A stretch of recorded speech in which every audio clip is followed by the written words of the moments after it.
자, 이제 24페이지입니다. 주택의 공급, 분양이죠. 분양, 입주자 모집이다 하시면 됩니다. 이 두 문제점이 나오죠. 자, 주택 공급 설명에다 틀린 것은 무엇이냐죠. 주택의 법상의 공급이라는 것은요, 주택법의 적용 대상, 즉 뭡니까? 30호 이상입니다. 요 정도 규모의 주택과 복리시설 분양, 임대를 말한다 해서 1번 질문 맞습니다. 2번 보시면요, 우리가 입주자 모집입니다. 건설 말고 입주자 모집할 때도 따로 승인 받죠. 받는데 이건 사업계획 승인권자한테 받는 것이 아니죠. 시군구청장한테 입주자 모집 승인 받습니다. 그래서 2번 질문에 쓰네요. 근데 공공사업자는 분양 승인 따로 받지 않는다는 말이고, 복리시설은 상가는 신고만 하면 된다. 다 맞는 말인데, 이 승인권자가 이제 시군구청장이다. 입주자 모집, 분양, 공급 승인. 그래서 2번에 씁니다. 자, 주택 공급할 때 벽바주조, 벽지, 바닥재, 주방용구와 조명기구는 분양가에 포함이 됩니다. 이것들을 제외한 부분들은 따로 가격을 제시해서 선택품으로 빼라라고 하죠. 3번 질문 맞습니다. 또 4번 보시면요. 자, 우리가 어디입니까? 기반시설 설치 등이 포함이 되어져 있는 표시 광고 4번을 썼을 때는요, 주택 공급 계약 체결 시작 1일부터 30일 안에 시군구청한테 이것도 제출을 하게 되어 있다. 제출받으면 이것들은요, 제출받은 날이 아니고 사용 검사일로부터 2년 이상 보관한다 해서 맞는 말이죠. 이거 말고 이제 마감자재 목록표는 입주자 모집 승인할 때 그때 제출해야 되고, 요 기반시설 설치가 포함이 되어져 있는 표시 광고 4번은 계약 체결 시작 1일부터 30일 안에 제출한다. 두 개 차이점도 아셔야 됩니다. 그래서 어쨌든 중요한 문제입니다. 그래서 보시고요. 자, 두 번째입니다. 사업주체에 대해서 분양하고 난 이후의 책임이죠. 분양을 치고 난 이후에도 이 입주자의 안전한 입주를 보호하기 위해서 저당권 등 설정을 제한한다. 분양을 치고 난 이후에 사업자 책임입니다. 틀린 것은 무엇이냐 묻습니다. 그래서 사업자는 건설된 주택이나 대지에 대해서 입주자 모집 공고 승인 신청일 이후부터 일정 기간이 어딥니까? 입주 예정자들이 소유권 이전 등기 신청을 할 수 있는 날, 빠져 있네요.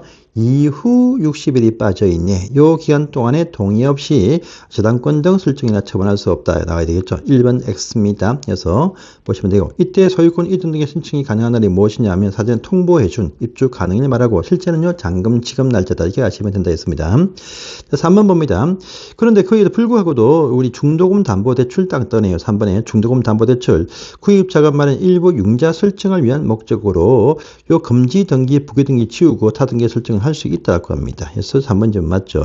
또 보시면 이러한 책임을 또 지게 하고 금지하기 위해서 입주자가 모집이 되어진 토지나 건물로서 동의 없이는 설정할 수 없다라고 하는 것을 부기등기하게 되어 있다라고 하죠. 그래서 맞는 말이죠. 이 부기등기 시기는요, 대지는 처음부터 들고 와야 되니까 입주자 모집 공고 승인 신청과 동시에 할 것이고, 주택은 나중에 완성이 딱 되어서 시행사, 사업자 앞으로 소유권 보존 등기 칠 때 그때 동시에 한다 해서 시기도 중요하죠. 맞는 표현 되겠습니다. 그래서 1번만 X네요. 자, 3번입니다. 주택 공급 질서 교량이 금지. 이게 뭡니까? 입주자들한테 붙는 투기 억지책이죠. 당첨, 선정, 되기 전에 붙는 책입니다. 우선적으로 당첨될 수 있는 지위 양도 금지에 대한 설명이죠. 틀린 것은 무엇이냐 묻습니다.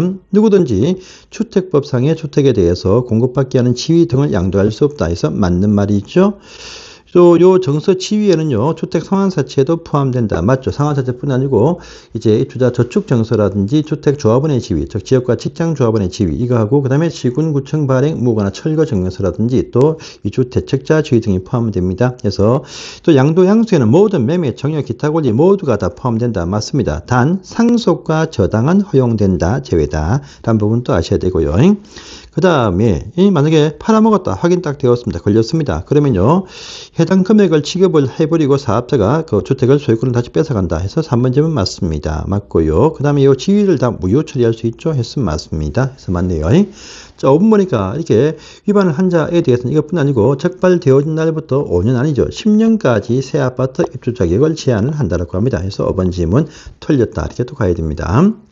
자, 4번 또 있죠. 이건 사용 검사 받은 이후에 매도 청구, 사업자한테 붙는 책임이죠. 입주를 했는데 그 이후에 종전주택의 그 땅, 대지의 소유자가 어떤 소송 등을 통해서 회복을 했다. 참 난처해졌다. 이럴 때 이제 주택 소유자들이 매도 청구를 행사를 할 수 있죠. 그 말입니다. 자, 1번 딱 보니까 주택의 소유자들은 단지 전체에 속한 대지 일부 토지에 대해서 사용 검사 받은 이후에 회복을 한 자가 있다라고 할 때 시가로 매도 청구할 수 있다. 단 조건이 있죠. 조건 3번처럼요. 그 회복 강제 매도 청구하려면 회복되어진 그 토지가 5% 미만이어야 된다 해서 맞는 말입니다. 실제 청구하려면요 4번처럼요 해당 거자가 토지 소유권 회복한 날부터 2년 안에 송달을 해야 된다고 합니다. 이 모든 비용에 대해서는요 사업자가 전부 다 구상권 행사한다 사업자한테 해서 맞죠. 그런데 이번에 X는요 이것을 대표자 뽑아가지고 소송 등을 제기해서 할 때는요 전체 주택 소유자들의 어떻습니까 과반수의 동의가 아니죠. 4분의 3 이상의 동의가 있어야 대표자 선정을 할 수 있다고 합니다. 그래서 이번 지문이 X가 된다라고 합니다. 그래서 보시고요. 다음에 5번 문제를 보니까 5번은 또 전매 제한단에 입주자분들이 선정 당첨되고 난 이후에 붙는 책임이다 이렇게 또 하시면 되겠습니다. 자, 근데 전매 제한의 예외에 적용하지 않는 예외가 또 중요한 사항이죠. 전매 제한 지역에 포함이 되어지고 기간에 안에 있다 할지라도 전매 제한 받지 않는 경우가 총 8가지 경우가 있죠. 특히 상속받은 집으로 세대원 전원이 이사간다. 물론 여기 포함이 되어집니다. 또 해외 이민 간다 할 때도 포함이 되어지고 2년 이상 체류한다 할 때도 포함이 되어진다라고 합니다. 3분의 1이요. 자, 또 수도권이 아닌 다른 광역시나 시야군으로 이사간다 할 때도 여기 포함이 되어진다. 이번에 했습니다. 맞습니다. 자, 또 4번 보시면 공익 이주자 대책용 아파트가 위치가 이거 마음에 안 들어. 그럼 확인받고 전매치고 나올 수 있다 했습니다. 4번도 맞습니다. 자, 그럼 5번이 X네요. 자, 주택에 대해서 배우자한테 전부 다 양도할 수 있고 또 이 일부 배우자한테 일부 정해줘. 직계 전부 쓰기 아니죠. 일부 정의할 때 배우자한테만 할 수 있다라고 합니다. 일부 정여 또 전부 다 양도 이혼할 때 다 양도 이혼을 통한 양도 정의할 때는 일부 이렇게 말하죠. 그래서 5번 지문 배우자만 나와야 됩니다. X입니다. 해서 보시고요. 자, 6번 봅니다. 주택 분양가격 상한제에 관한 설명이네요. 자, 분양가 적용을 받는 경우는 어느 경우냐? 그럼 나머지는 분양가 제한 받지 않는 경우가 또 쭉 7가지가 있죠. 이제 도시형 상하주택 분양가 제한 받지 않는다. 맞습니다. 또 해운대처럼 부산 관광특구의 더 LCT처럼요. 50층 이상이거나 높이가 150m 이상 공동주택 분양가 제한 받지 않는다. 맞습니다. 자, 또 3번 보시면 토지공사, 지방공사 시행 참여한다. 재개발 사업 등인데 이때 10% 이상의 임대주택을 건설하는 사업구역으로서 그 면적이 2만 미만, 200세대 미만인 소규모 주택 정비 사업 등도 이게 포함이 되어진다. 해서 이것도 맞는 말입니다.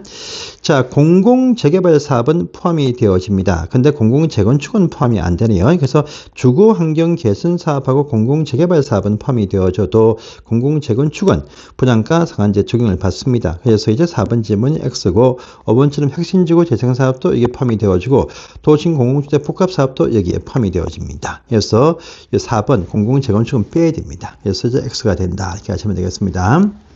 자, 7번은 또 무엇이냐? 다음 페이지입니다. 임대주택에 관한 설명이죠. 이 말은요, 민간 아파트 속에다가 임대주택을 집어넣어가지고 공공임대로 쓰겠다 할 때 혜택을 주어서 이렇게 쇼당을 한다라는 의미가 포함이 되었습니다. 틀린 것은 무엇이냐? 자, 사업자가 일정한 사항이 포함이 되어진 사업계획이다. 일정한 사항이 무엇이냐? 2번에 있네요. 30호 이상의 복합주택을 짓는 사업장이라든지 임대주택 건설 사업인데 이 임대라는 것은요, 민간 임대주택을 말합니다. 장기 일반 등의 민간 임대를 말해요. 이런 식의 사업을 할 때에 보시면 요 속에 공공임대가 없다고 많이 판단합니다. 그때 사실 모르게 쇼당을 해가지고 임대를 빼내겠다는 의미가 포함이 되었죠. 이럴 때 요 두 사업장일 때 용적률 완화해주겠다. 임대 티얼려 이렇게 협의해서 결정을 한다라고 합니다. 이때 그래서 합의가 딱 되었다. 그러면 용적률을 완화해 주는데 완화되어진 그 용적률 가운데에서 30%에서 60%까지 사이 범위에서 협의해서 공공임대로 빼낸다라는 의미가 포함이 되어 있습니다. 3번 질문도 맞습니다. 자, 이럴 때 임대주택을 선정할 때는요, 어디가 임대인지 모르게 공개 추첨을 통해서 임대를 선정하지 경쟁 입찰이 아니죠. 그래서 4번 질문 X네요. 이렇게 인수되어진 임대인은요, 시도지사 등이 우선 인수할 수 있고 임대 가격도 있죠. 건축비는 지급해주고 토지 부속 토지는 기부 체납을 한다. 이렇게 나와야 됩니다. 그래서 이것도 아셔야 되는 문제. 4번 질문 X네요. 8번입니다. 투기과열지구 설명이네요. 옳은 것은 무엇이냐 묻습니다. 투기과열지구의 지정권자는 국토교통부 장관뿐 아니고 또 누굽니까? 시도지사도 지정을 할 수가 있다라고 하죠. 그래서 이거 말고 분양가 상한제라든지 조정 대상 지정은 장관만이 할 수 있지만 투기과열지구는 장관, 시도 다 정할 수 있고 지정기간 이런 것은 제한이 따로 없다라고 하죠. 그래서 1번 질문 X입니다. 2번 보시면요. 항상 보시면 이 지정 목적 달성할 수 있는 최소한 범위에서 정하는데 최소한 범위가 이제 원칙은 시군, 구청이 당연히 원칙이지만 최소한 범위에서 엄면 돈 단위까지 정할 수가 있다라죠. 그래서 2번 또 X다 이렇게 또 하시면 되겠습니다. 자, 장관이 정할 때는요, 시도지사의 의견 듣고 장관이 정합니다. 시도지사는 국토교통부와 협의해서 정한다 이렇게 말하죠. 그래서 3번 또 X네요. 자, 4번 보시면은요, 이제 이 3년이 아닙니다. 지금 반기마다 주거정책 심의를 통해서 지정에 관한 유지 여부 등을 재검토를 하게 되어 있다고 합니다. 그래서 4번 또 X고요. 5번 보시면 재검토해도 계속 재검토 해제를 안 해주더라. 그러면 시도 시군구청장이 해제될라 요청을 합니다. 요청을 받으면 40일 안에 주거정책 심의를 통해서 해제 여부를 결정해서 통보해 준다 해서 5번은 맞는 문장이다. 이렇게 또 아시면 되겠네요. 이렇게 보시고요. 자, 그 다음에 9번부터 또 분양 가격 제한에 대한 설명입니다. 분양가 상한제에 대한 설명이네요. 틀린 것은 무엇이냐 묻습니다. 자, 사업조치는 분양가 상한제 주택일 때 보시면은요, 자, 이 분양가를 공시 공개합니다. 공공택지는 사업자가 직접 어디에 합니까? 입주자 모집 공고, 분양가 팜플렛을 다 공시한다 합니다. 맞습니다. 2번 보시면 공시 항목 중에서는요, 건축비는 시군구청장이 정해서 고시하는 기본은 건축비가 아닙니다. 우리 기본은요, 국토교통부 장관이 고시하는 기본은 건축비다 이렇게 표현합니다. 그래서 이제 2번 질문 X인데 실제 분양가 결정할 때는 시군구청이 따로 산정해서 고시한다라면 그 금액으로 할 수 있다 이렇게 나와야 됩니다. 그래서 2번 질문 X네요. 자, 분양가격은 택지비와 건축비로 크게 구성이 되어진다 랍니다. 공사비 포함해서 각종 어떤 인건비 다 부대비 다 포함됩니다.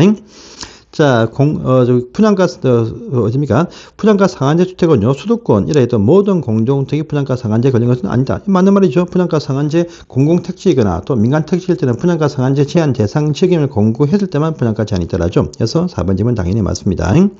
자, 분양가 상한제로서의 이 택지비와 건축비에 가산되는 금액들은요, 각종 사항들이 포함되겠죠. 맞는 표현 되겠습니다. 그래서 답은 9번에 2번이 X가 되겠습니다.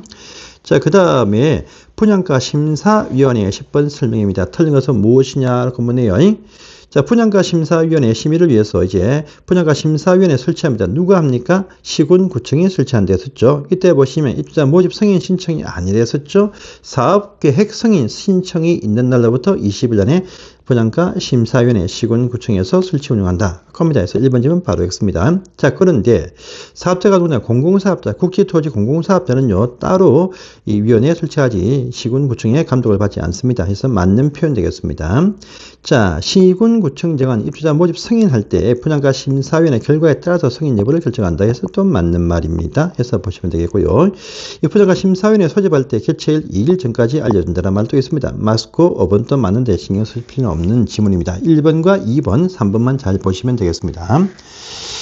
자, 이제 11번부터 투기과일 지구부터 기타 조정 대상 지역부터 해서 이제 마지막 주택법 뒷부분이 쭉 나오네요. 이 부분 다음 시간에 보도록 하겠습니다.